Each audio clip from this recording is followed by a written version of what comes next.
ভিক্ষুকের আশ্রয়ে মা হয়েছেন মানসিক ভারসাম্যহীন নারী। সমাজকে কটাক্ষ করে আবারও জানান দিল পাগলি হয়েছে মা, কিন্তু বাবা হয়নি কেউ।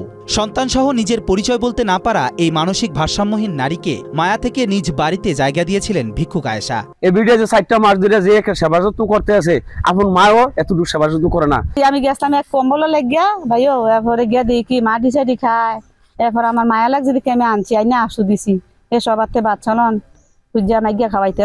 আয়েশা বেগম দেবিদ্বার উপজেলার যোগের গ্রামের মৃত আব্দুল হাকিম মুন্সির মেয়ে। প্রায় 4 মাস আগে পাশের এলাকায় ভিক্ষা করতে যান। সেখানে গিয়ে মানসিক ভারসাম্যহীন অন্তঃসত্ত্বা ওই নারীকে দেখে তার মায়া হয়, আর সেখান থেকে নিজ বাড়িতে আশ্রয় দেন তাকে। গত 4 মাস ধরে ভিক্ষাবৃত্তি করেই এই মানসিক ভারসাম্যহীন নারীকে খাওয়াচ্ছেন তিনি। এই পাগলের দেখছে হ্যাঁ না খেত, মানে আমার বোনের অনেক মায়া লাগছে।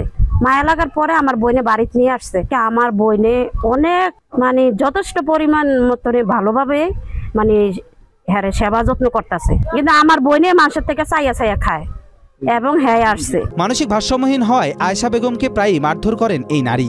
নিজের সন্তানের মতো মনে করে মারধর সত্ত্বেও হাসি মুখে সব মেনে নিয়ে তার পরিচর্যা করছেন আয়েশা। আয়েশার পরিশ্রম ও ত্যাগের দীর্ঘ লড়াই শেষে 12 মার্চ রাতে মানসিক ভারসাম্যহীন নারীর কোল জুড়ে এসেছে কন্যা সন্তান। মাঝে মাঝে আমার বোনেদের মারো কোথা, আমার মাইয়া যদি মারতো কি করতাম। হে মাইয়া মনে করে আমার বোনে অনেক কষ্ট করতে আসছে। 4টা মাস আমার বোনের ঘুম নাই, খাওয়া নাই, হ্যাঁ পিছিয়ে দৌড়াদৌড়ি।